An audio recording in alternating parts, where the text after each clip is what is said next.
आप देख रहे हैं इंडिया टाउन न्यूज, भारत की बात। नमस्कार, स्वागत है आपका हमारे खास बुलेटिन खबरें राजनांदगांव में और मैं हूं आपके साथ निशा। चलिए बुलेटिन की शुरुआत करते हैं, पर उससे पहले एक नजर आज की हेडलाइंस पर। घुमका में भूपेश बघेल का चुनावी हुंकार। घुमका चुनाव में कांग्रेसियों ने झोंकी ताकत। भूपेश बोले विकास के लिए कांग्रेस जरूरी।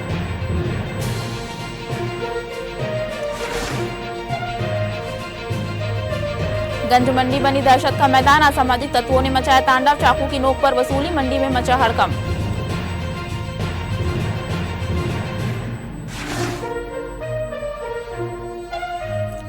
मेंटेनेंस की फाइलें भरी रही। गांधी सभागृह खुद खाली होता गया। विकास बनाम जर्जर हकीकत की कहानी।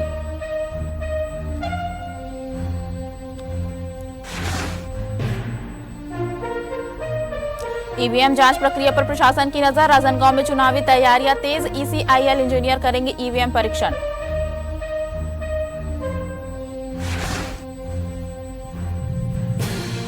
बकाया किराए पर प्रशासन की सख्ती। जिला अस्पताल की दुकान सील। 2015 से बकाया पर कार्रवाई। अन्य दुकानों को अंतिम चेतावनी।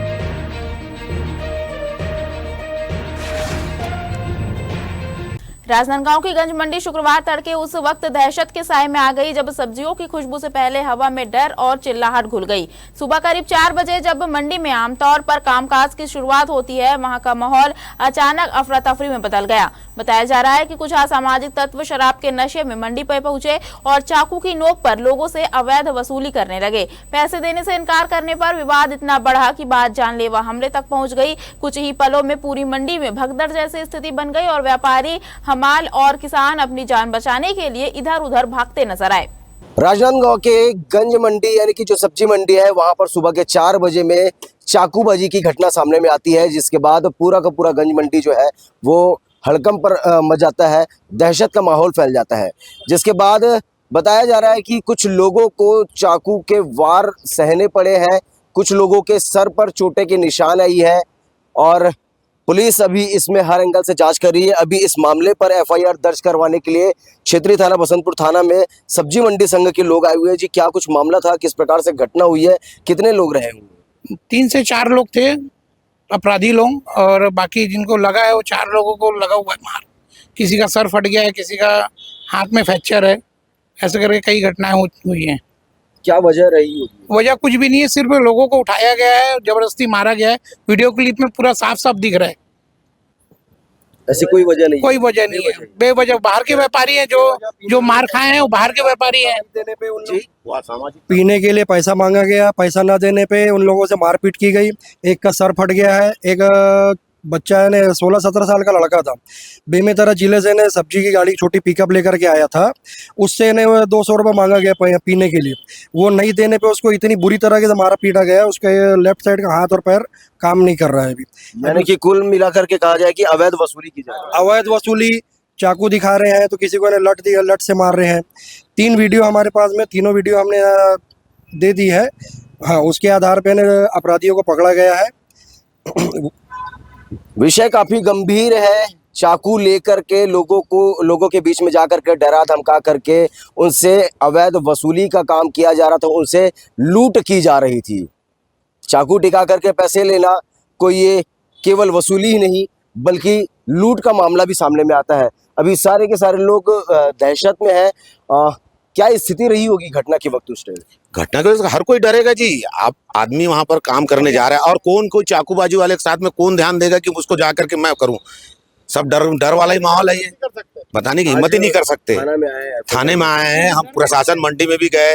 प्रशासन मंडी हमारे अधिकार क्षेत्र आता है तो हमने उनको भी अवगत कराया। उसके बाद हम मंडी प्रशासन से आकर के यहाँ पर थाना बसंतपुर में आए हैं, वहां पर भी उन चीजों का अवगत करा रहे हैं कि भाई इस टाइप से घटना हो रही है। इसके पूर्व में भी हो चुकी है घटनाएं, वहां पर मर्डर भी हो चुके हैं, छीना झपटी, मोबाइल चोरी गाड़ियों से, ये सब चीज होते रहा है।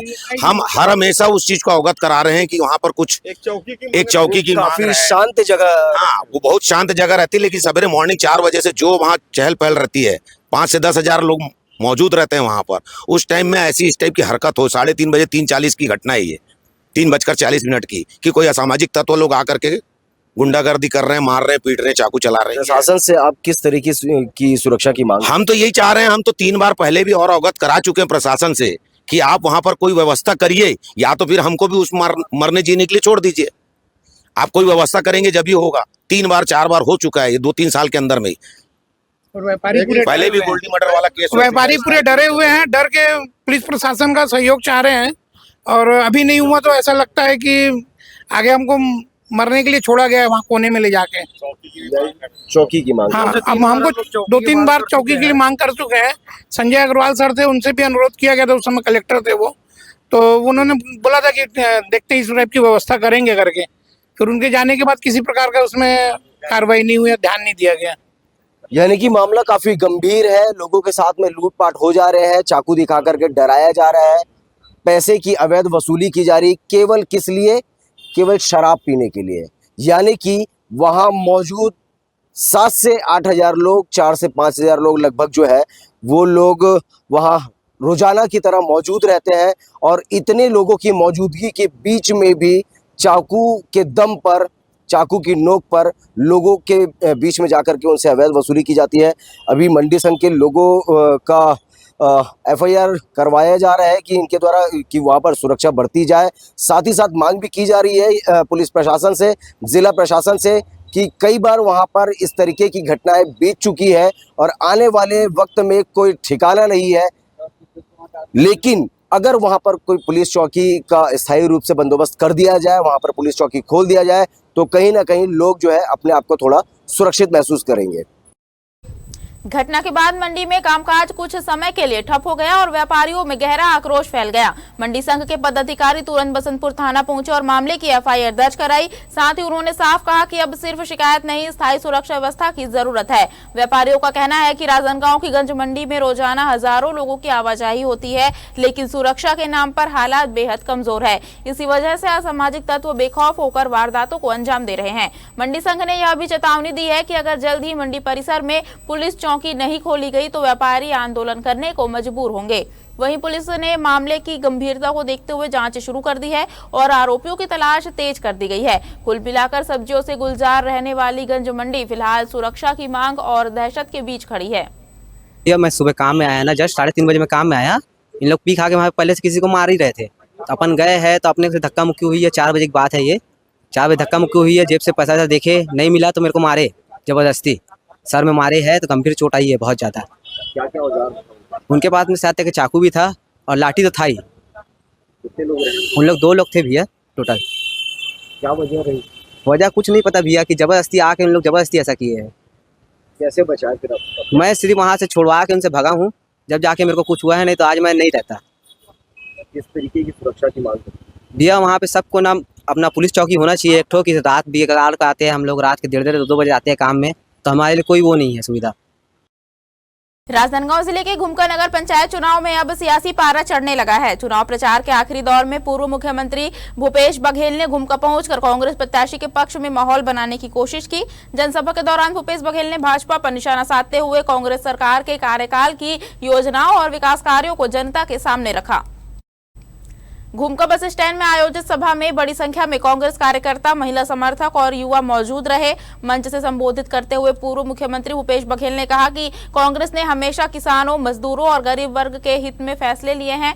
उन्होंने जनता से अपील की है कि नगर के विकास को गति देने के लिए कांग्रेस प्रत्याशी को विजयी बनाना जरूरी है। सभा के दौरान कांग्रेस कार्यकर्ताओं में खासा उत्साह देखने को मिला। नेताओं और कार्यकर्ताओं ने घर घर जाकर जनसंपर्क अभियान भी चलाया और कांग्रेस के पक्ष में मतदान करने की अपील की।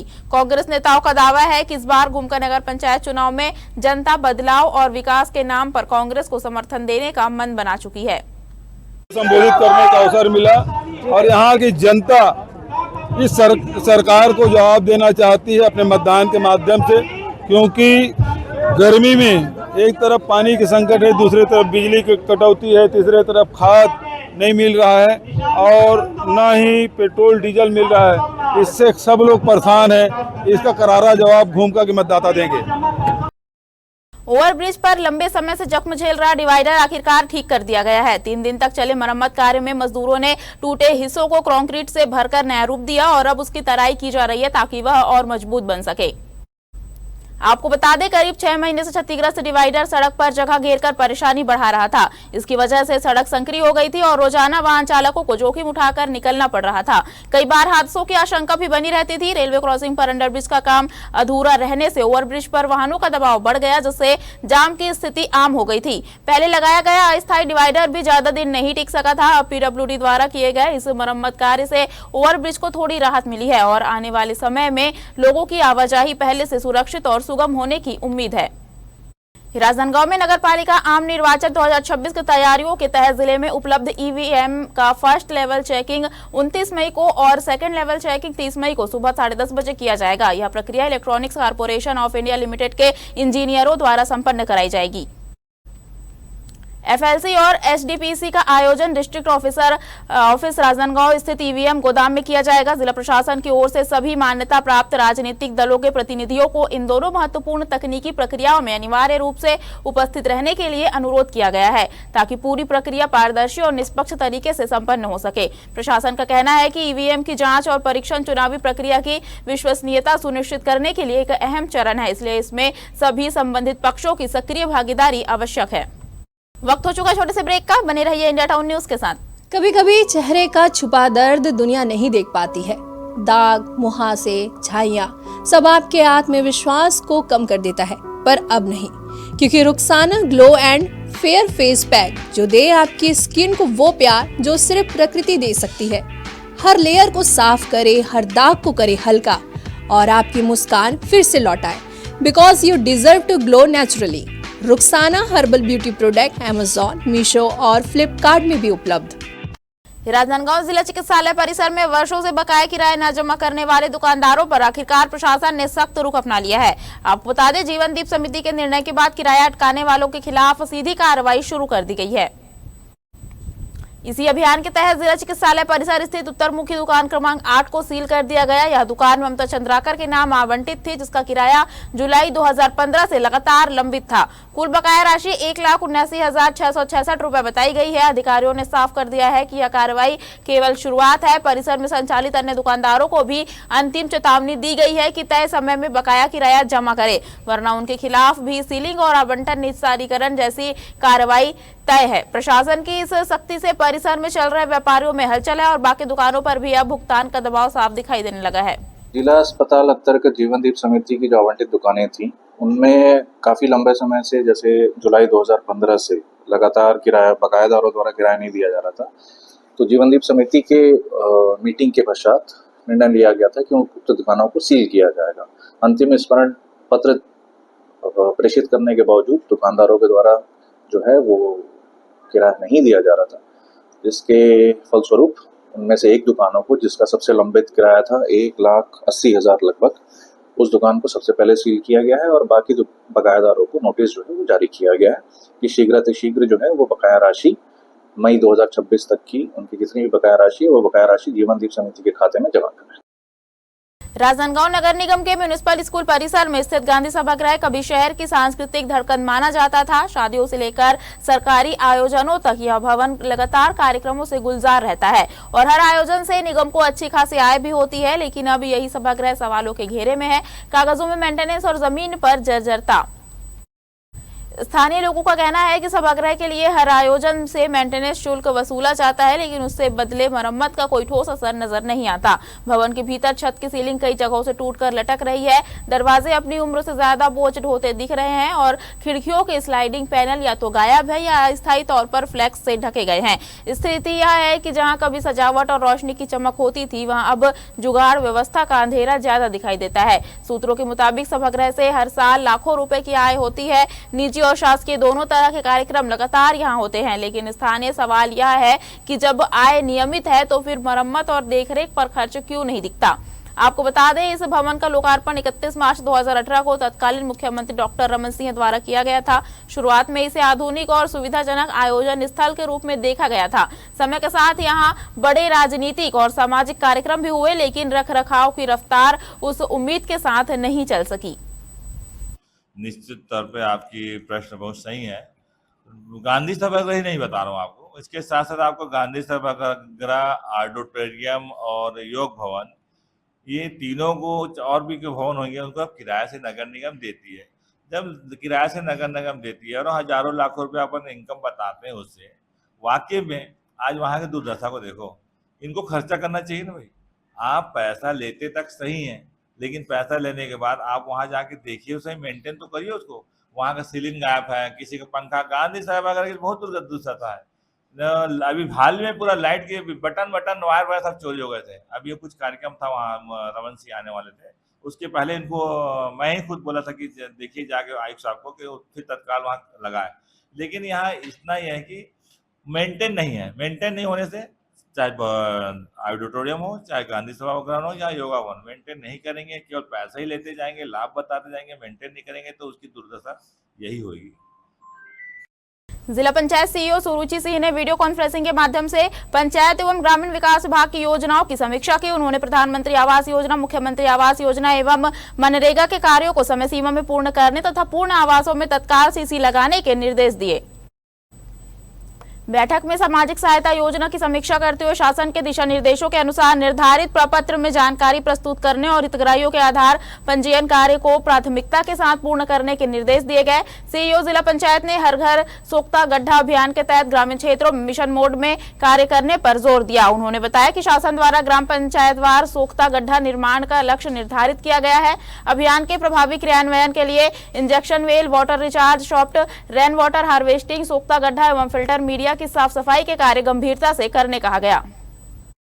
भीषण गर्मी और लगातार बढ़ते तापमान के बीच जहां जंगलों के प्राकृतिक जल स्रोत सूखते जा रहे हैं, वहीं खैरागढ़ वन मंडल का वन विभाग वन्य जीवों के लिए जीवनदायी पहल कर रहा है। सालेवारा वन परिक्षेत्र के जंगलों में अस्थायी वाटर होल तैयार कर वन्य जीवों और पक्षियों के लिए पानी की समुचित व्यवस्था की गई है, जिससे बेजुबान वन्य प्राणियों को बड़ी राहत मिल रही है। दरअसल देवसिल्ली में कुछ वन्य जीवों और पक्षियों के मृत पाए जाने की सूचना मिलते ही वन विभाग हरकत में आया।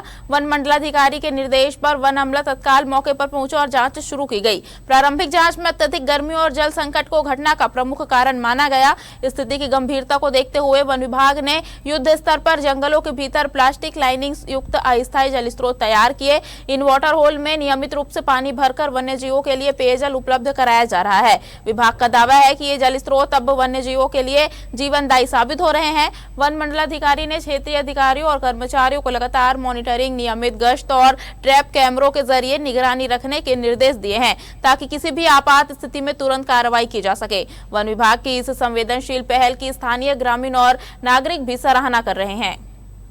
छत्तीसगढ़ के छोरिया नगर पंचायत क्षेत्र में भीषण गर्मी का असर साफ दिखाई दे रहा है। तापमान 45 से 46 डिग्री सेल्सियस तक पहुंचने के बावजूद नगर पंचायत के कर्मी आम जनता को राहत देने के लिए लगातार मैदान में डटे हुए हैं। जहां एक ओर लोग घरों में कूलर, एसी और ठंडे पेय पदार्थों का सहारा ले रहे हैं, वहीं दूसरी ओर नगर पंचायत कर्मी तेज धूप में नल जल व्यवस्था सुधारने और स्ट्रीट लाइट की मरम्मत में जुटे हुए हैं।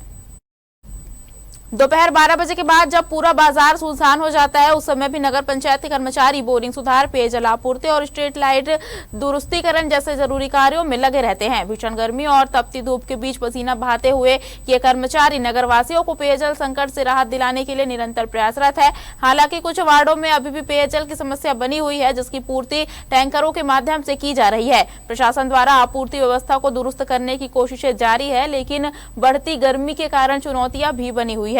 नगर पंचायत अध्यक्ष के नेतृत्व में नगर व्यवस्था में सुधार देखने को मिल रहा है। समय पर नल जल सामग्री और स्ट्रीट लाइट उपकरण उपलब्ध कराए जा रहे हैं, जिससे मरम्मत और सुधार कार्य तेजी से हो पा रहा है। राजनांदगांव जिले के सोमनी क्षेत्र से एक ऐसा मामला सामने आया है जिसने ग्रामीण स्वास्थ्य व्यवस्था, मेडिकल रिपोर्टिंग प्रक्रिया और पुलिस की भूमिका तीनों पर सवाल खड़े कर दिए हैं।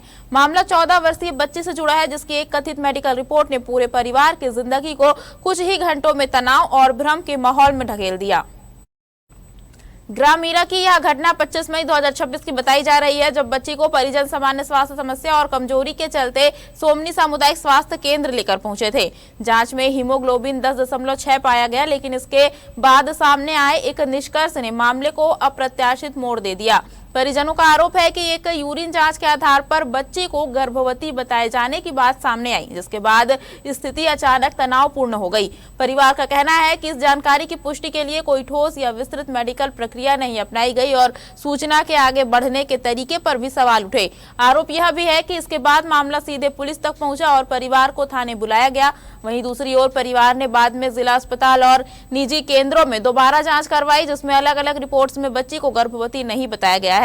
मामले को लेकर स्थानीय स्तर पर राजनीतिक प्रतिक्रिया भी सामने आई है। आपको बता दें, कांग्रेस प्रतिनिधियों ने एसपी कार्यालय पहुंचकर निष्पक्ष जांच की मांग की है और पूरे घटनाक्रम की समीक्षा करने की बात कही है। देखिए, एक बच्ची हमारे ग्रामीरा की, वो 14.5 साल उसकी उम्र है। उसको स्वास्थ्य में ठीक नहीं लग रहा था, ब्लड की कमी और पेट में दर्द के कारण वो उसका ब्लड टेस्ट, यूरिन टेस्ट हुआ तो उसमें सोमनी स्वास्थ्य केंद्र के लोगों ने उसको प्रेग्नेंट बता दिया। उसके बाद जब ये घटना घटी तो थाना चले गया पूरा मामला। थाने में उसके परिजनों को बुलाया गया शाम के समय और अगले दिन सुबह 11 बजे आने की बात दोनों थाना पक्ष और परिजन पक्ष के बीच में तय हुआ। सुबह 11 बजे आकर हम लोग इसमें FIR करेंगे। उसके बाद अचानक से पुलिस प्रशासन के लोग उस लड़की के घर चले गए। वहां जाकर उसके परिवार को डराने धमकाने लगे, कहाँ भाग गई है। वो अपने नानी के घर अंजोरा गई हुई थी, उसका पता उन लोग वहां से लिए और अंजोरा में जब ये पूरा परिवार भोजन कर रहा था तो वहां से इनको उठा के थाना ले आई और थाना में रात भर रख के उसको प्रताड़ित किया गया। और उसके बाद सुबह 5 बजे उसको सखी सेंटर ले गया। सखी सेंटर ले जाने के बाद जब परिजनों ने कहा कि भाई एक बार फिर से जांच करा लीजिए, जांच में त्रुटि हो सकती है, तो पुलिस वाले इसको मानने को नहीं तैयार थे। फिर सखी सेंटर में निवेदन करने के बाद वहां से उसको जिला अस्पताल ले जाया गया। जिला अस्पताल में सोनोग्राफी के दरमियान उससे मारपीट भी की गई। उसके गले में खरोच के निशान है, दुपट्टा से उसको खींचा गया पकड़ के और उसको प्रताड़ित किया गया है। सोनोग्राफी में भी सारी चीजें नेगेटिव थी, ब्लड टेस्ट भी सारी नेगेटिव आई है, पर उस बच्ची के साथ पिछले 2 दिन में जो हुआ है वो अमानवीय है। उसकी हम सब निंदा करते हैं। मैं पुलिस प्रशासन से मांग करता हूं संबंधित थाना प्रभारी को तत्काल सस्पेंड किया जाए और जिस महिला कर्मचारी ने इनके साथ दुर्व्यवहार किया है उसके खिलाफ अपराध दर्ज किया जाए। साथ ही साथ जिन लोगों ने गलत रिपोर्ट, जो सोमनी स्वास्थ्य केंद्र के जो कर्मचारी जिन्होंने गलत रिपोर्ट बनाकर पुलिस प्रशासन को भेजा, उनके खिलाफ भी सख्त से सख्त निलंबन की कार्रवाई होनी चाहिए। दिनांक 25 तारीख को जो प्राथमिक स्वास्थ्य केंद्र सोमनी है वहाँ से हॉस्पिटल में एक अस्पताली मेमो आया था, जहाँ से थाना में गया था, जिसमें एक नाबालिग बच्ची के संबंध में रिपोर्ट था। उस पर नाबालिग बच्ची उनके परिजनों के द्वारा जा करके थाना में बताया गया था, जिसके बाद उन लोग अगले दिन थाना में आकर के रिपोर्ट करने के बाद कह करके अपने घर चले गए थे। जिसकी जानकारी मिलने पर थाना प्रभारी के द्वारा उनको प्रार्थियों को रात को उसके परिजनों के साथ थाना बुला करके पूछताछ करके रात में थाना में बैठाने के संबंध में आरोप लगाए गए हैं। इसमें प्रथम दृष्टया अभी इस प्रकार के जो गंभीर आरोप हैं उसकी जांच के लिए आदरणीय एसपी मैडम के द्वारा डीएसपी केपी मरगाम साहब को जांच अधिकारी नियुक्त करके 2 दिवस के भीतर उसमें रिपोर्ट देने के लिए बोला गया है। और इनके अलावा जो भी आगे जांच रिपोर्ट पर जो भी तथ्य आएंगे उसमें जो भी जिम्मेदार अधिकारी, थाना प्रभारी या अन्य थाना के जो भी स्टाफ है जिनके द्वारा जो भी लापरवाही, गलती की गई होगी उनके विरुद्ध में वैधानिक कार्रवाई की जाएगी। हमारे खास बुलेटिन खबरें राजनांदगांव में फिलहाल इतना ही। अब मुझे दीजिए इजाजत और आप देखते रहिए इंडिया टाउन न्यूज, भारत की बात। नमस्कार। आप देख रहे हैं इंडिया टाउन न्यूज, भारत की बात।